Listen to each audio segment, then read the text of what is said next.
तो एग्जांपल्स करते हैं, है ना। 0 to pi x tan x upon sec x plus tan x।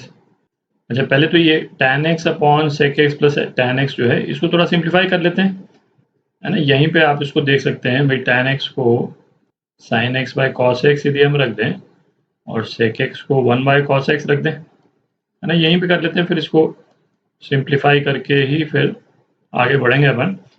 तो इस तरह से कर दें तो ये cos x जो है कैंसिल आउट हो जाता है, तो अपने पास में इंटीग्रल जो है वो क्या रह जाएगा, 0 to pi x sin x upon 1 plus sine x, ना। थोड़ा सिंप्लीफाइड अपने पास में एक्सप्रेशन आ गया।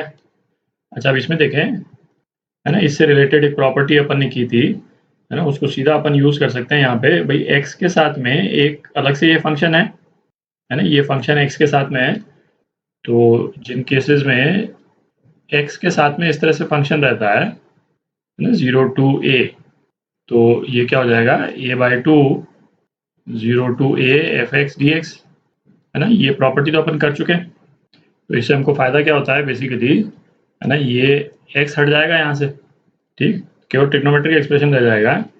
तो ये क्या हो गया, a/2 क्या हो गया, पाई/2, है ना। 0 to pi sine x dx upon 1 plus sine x, ठीक। इसको सेपरेट कर देते हैं थोड़ा सा। अच्छा, अब इस वाले एक्सप्रेशन में देखें, है ना, साइन पाई माइनस एक्स, ठीक है, ये क्या होता है, ये तो साइन x के बराबर है, ठीक। और अपन ने क्या प्रॉपर्टी एक देखी थी, है ना, 0 टू 2a f(x) dx, है ना, ये किसके बराबर होता है, ट्वाइस, है ना, 0 टू a f(x) dx, किस कंडीशन में, यदि f 2a माइनस एक्स जो है वो f(x) के बराबर हो, ठीक। तो इस वाले केस में, है ना, ये भी अपन ने देखा f 2a माइनस एक्स जो है वो f(x) के बराबर है, ठीक। तो एक सिंप्लीफिकेशन और हो जाएगा इसमें, लिमिट्स जो है वो 0 से पाई की जगह 0 से पाई/2 हो जाएगी, है ना। 2 से मल्टीप्लाई हो जाएगा तो यहाँ पाई हो गया, 0 टू पाई/2 क्या हो गया, sine x dx upon 1 plus sine x, है ना, ये हो गया, ठीक। अच्छा, अभी इसमें न्यूमरेटर को अपन थोड़ा सा मॉडिफाई कर लेते हैं, यहीं पे कर लेते हैं क्योंकि जगह नहीं है अपने पास में, है ना। साइन एक्स को क्या लिख सकते हैं भाई, +1 -1 करके लिख लेते हैं अपन dx, ठीक। 1 प्लस साइन एक्स है, अलग अलग डिवाइड कर देंगे तो अपने पास में क्या आ जाएगा, पाई 0 टू पाई/2, है ना। ये ब्रैकेट यहाँ से कर देते हैं, एक तो dx आ गया और माइनस 0 टू पाई/2 dx upon 1 plus sine x आ गया, ठीक। तो ये वाला जो इंटीग्रल है ना, इसमें तो पाई/2 आ जाएगा, तो अपने पास में बेसिकली क्या आ गया, π²/2, एक π²/2 तो आ ही गया, ठीक है। अब इसको सॉल्व कर लेते हैं, है ना, जगह बनाता हूँ फिर। तो ये जो दूसरा वाला जो इंटीग्रल है ना, इसको कर लेते हैं, है ना। इस तरह के इंटीग्रल्स तो अपन कर चुके हैं पहले, 1 प्लस साइन एक्स, ठीक। ऐसे केस में अपन क्या करते थे, साइन एक्स की जगह पे, है ना, हम सब्स्टिट्यूट कर देते हैं क्या, 1 plus twice tan x/2 upon 1 plus tan square x/2, ठीक। तो ये क्या हो गया, integral 1 plus tan square x/2, ये क्या हो गया, sec square x/2 dx upon 1 plus tan square x/2 plus twice tan x/2, तो ये हो गया आपका 1 प्लस tan x/2 का स्क्वायर, ठीक। तो इसमें हमारा स्टैंडर्ड सब्स्टिट्यूशन क्या होता है, alpha is equal to tan x/2 कर दिया, तो डी अल्फा क्या आ गया, 1/2 sec स्क्वायर x/2 dx, ठीक। तो sec स्क्वायर x/2 dx की जगह हम क्या लिख सकते हैं, 2d अल्फा, 2d अल्फा, और नीचे क्या है, 1 प्लस अल्फा स्क्वायर, ठीक है। तो ये क्या आ गया अपने पास में, -2 1 अपॉन 1 प्लस अल्फा, है ना, 1 प्लस tan x/2, है ना, ये आ गया।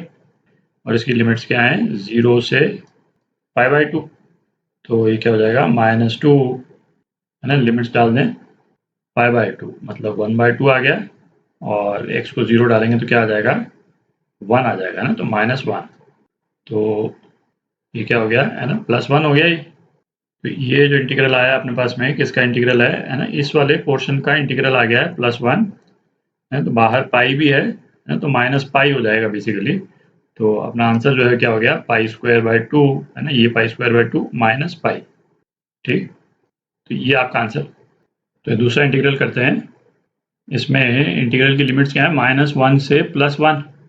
अच्छा, जो इंटीग्रल्स जो हैं जिनकी लिमिट जो है इस तरह से -a टू a जाती है, तो इसमें एक कॉमन प्रॉपर्टी हम जो लगा सकते हैं, है ना, वो कौन सी हम लगाते हैं, -a से a f(x) dx, है ना, और ये किसके बराबर होता है, 0 to a f(x) plus f minus x dx, है ना, ये तो अपन डिस्कस कर चुके हैं।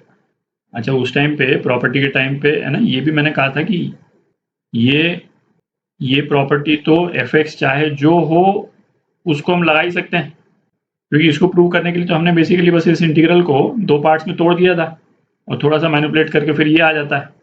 इसमें फंक्शन का ऑड या इवन होना जरूरी नहीं है ना, वो एक अलग बात है कि जब वो इवन हो जाता है तो यहाँ पे 2 करके आ जाता है और ऑड होता है तो 0 हो जाता है। मैं ये इसलिए बोल रहा हूँ क्योंकि कई बार क्या स्टूडेंट्स को एक ये चीज़ रहती है कि -a टू a जहाँ पे भी हो ना, तो सबसे पहले ऑड इवन फंक्शन खोजते हैं। तो ये वाली प्रॉपर्टी यूज़ करते हैं, है ना, इसमें क्या हो जाएगा 0 टू 1। अच्छा, अब x जो है वो पॉजिटिव वैल्यूज़ ही ले रहा है इस वाले इंटरवल में, 0 टू 1 में x जो है वो तो कॉन्टिन्यूसली पॉजिटिव ही है। अच्छा, f(x) में तो मॉड जैसा है वैसे ही खुल जाएगा, है ना, x³ plus x plus 1 upon x² plus 2x plus 1। ठीक है, एक तो ये हो गया। दूसरा f ऑफ -x, है ना, तो x की जगह -x डाल देते हैं तो क्या आ जाएगा अपने पास में, है ना, -x³। अच्छा, ये एक्सप्रेशन देखें, है ना, मॉड x की वैल्यू जो है वो 0 टू 1 में लगातार पॉजिटिव ही रह रही। ठीक है, मॉड x जो है वो हर हाल में पॉजिटिव वैल्यू रिटर्न करना है उसको। -x क्या होगा, -x नेगेटिव हो जाएगा। तो अपने पास में बेसिकली क्या है ना, मॉड ऑफ -x। तो x की पॉजिटिव वैल्यूज के लिए ये किस तरह से खुल जाएगा, है ना, प्लस x करके खुल जाएगा। ठीक, तो ये क्या हो गया, x³ है ना plus x plus 1 upon x² plus, है ना, 2x प्लस 1, है ना, ये हो गया।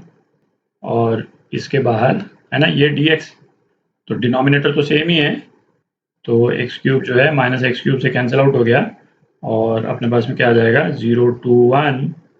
अच्छा, दोनों एक्सप्रेशन जो है आइडेंटिकल हैं तो इसको 2 कर देते हैं, है ना, ऊपर क्या है न्यूमरेटर में x प्लस 1 और नीचे x प्लस 1 का स्क्वायर। ठीक, dx, तो ये क्या हो गया, twice 0 to 1 dx upon x plus 1। तो ये क्या आ गया, ट्वाइस ln x प्लस 1, है ना, इंटीग्रेशन की लिमिट्स लगा देते हैं 0 से 1, तो ये क्या आ जाएगा, ट्वाइस ln2, ठीक है, माइनस ln1, है ना, ln1 0 हो जाएगा तो केवल यही रह जाएगा। तो ये आपका आंसर